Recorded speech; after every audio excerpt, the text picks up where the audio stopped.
G'day guys, welcome to the votes.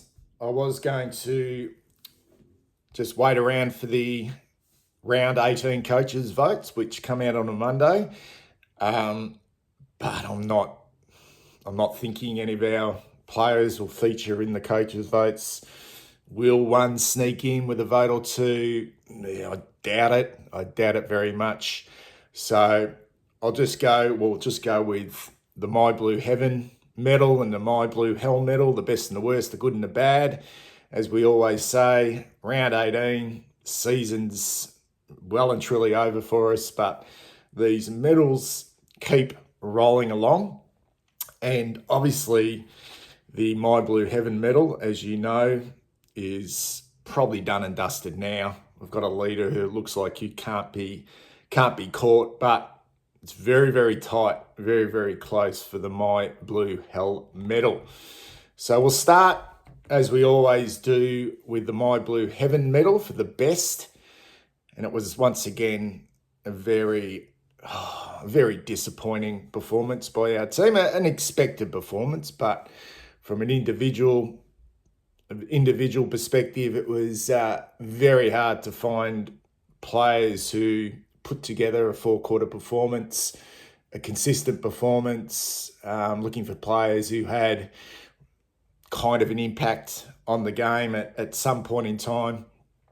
I went with Patrick Cripps for the 5. I know he went head-to-head with the best player on the ground in Josh Dunkley, who was excellent once again for the Brisbane Lions. Hasn't he been a terrific pickup for them? But this is the best I've seen Patrick Cripps, particularly in the first half, move. He looked like he was moving really freely. He kind of kept us in striking distance in that first half. And I reckon he was clearly our best player. And that's taking nothing away from the performance of Josh Dunkley, who was superb once again. That's the second week in a row now since coming back from a hamstring injury that we saw maybe some glimpses of what Lachie Cowan might become. There's still a long way to go with Lachie Cowan and his football. But yeah, I reckon his job on Calamachi was really good. He provided some run. We're starting to see that long penetrating kick. He's still got the tendency to turn the ball over, make some poor decisions, dump the ball on his foot without showing a little bit more awareness, but he's coming along okay. Gave him the 4. Mark Pitnet was serviceable again against a couple of big boys in Oscar McInerney and Darcy Fort. Felt like he at least broke even in the ruck battles and kicked a couple of really good goals. That one on the stroke of quarter time, or in fact it was on the quarter time siren, was a rare highlight first season 2025 from our football club. Gave him the 3. Nick Haynes I think he's probably now become our most consistent defender, and that's like a bit of a concern really, considering he's 34 years of age and only signed a 1-year contract. Doesn't say a lot about the others. And I actually snuck in Orazio Fantasia for a vote.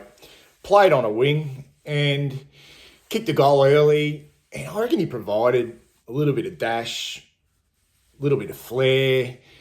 I'm not going to say he provided excitement. And I was really disappointed to see him go off at three-quarter time. So I gave him the 1 vote. Spencer went Cripps, Haynes, Cowan, Pitnet. And he's liking the year that Ollie Hollands is putting in, and seeing him go back onto a wing in this game.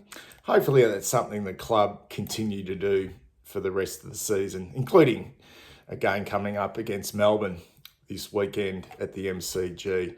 Let's have a look at the leaderboard because nothing has really changed. Hewitt's still out in front quite comfortably by 21 votes. Hollands still in second position. Cripps jumps over the top of Adam Chera, now up into 3rd spot.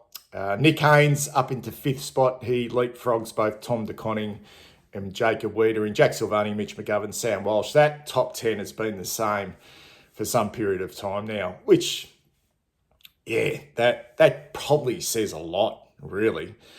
considering that Sam Walsh hasn't played for a while and Jack Silvani's missed a few weeks with injury. So a little bit disappointing. Harry Mackay in 11th position. Lockie Cowan now up into 12th. Cottrell, who hasn't played forever, in 13th. Doherty 14. Williams, Cooper Lord, Mark Pitnett now up to 17th position, polled in a couple of games. Brady Kemp, Charlie Curnow. Have a look at that. Charlie Curnow, 6 votes for the year and has played 16 games. Adam Sard, another really disappointing player, Adam Sard. Razio Fantasia, Corey Durden, Lockie Fogarty and Elijah Hollins. All right, I think all the interest does lie in the next award, which is the My Blue Hell Medal.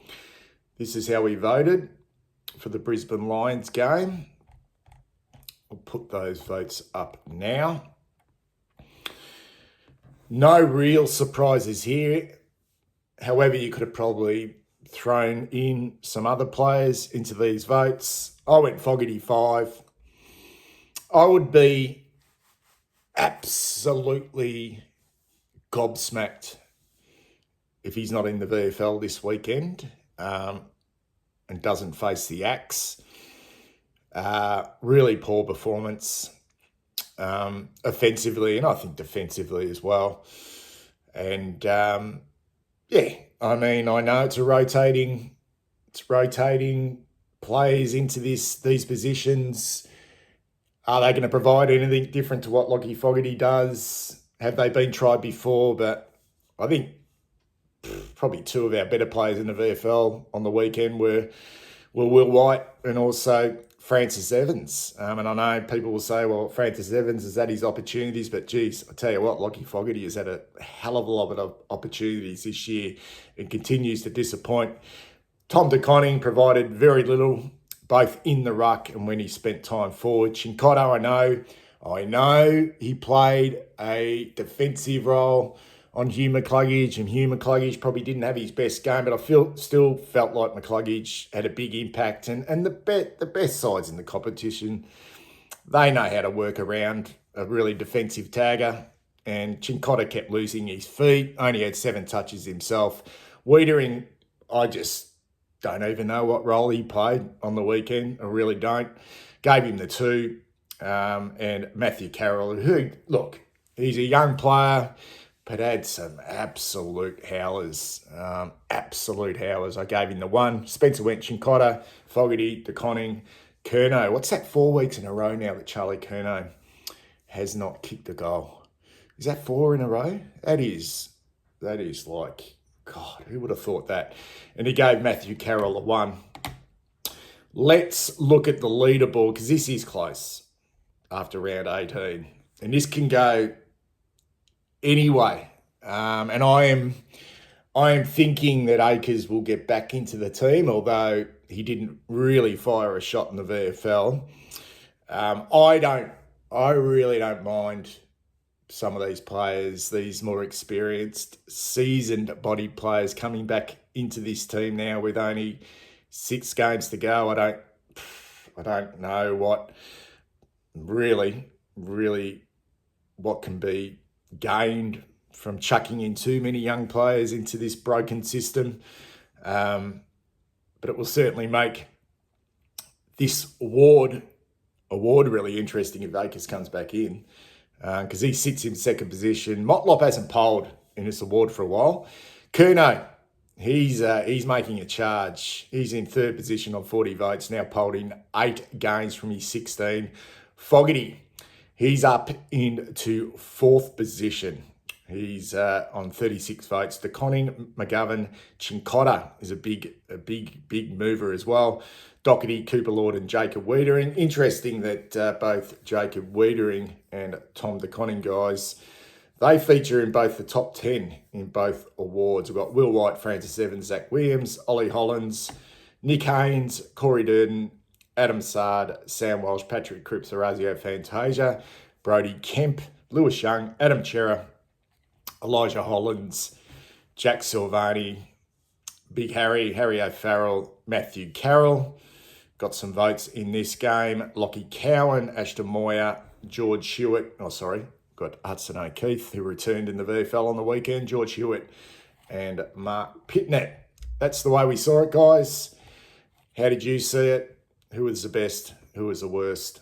I'll be back later on in the week with some more videos. Take care.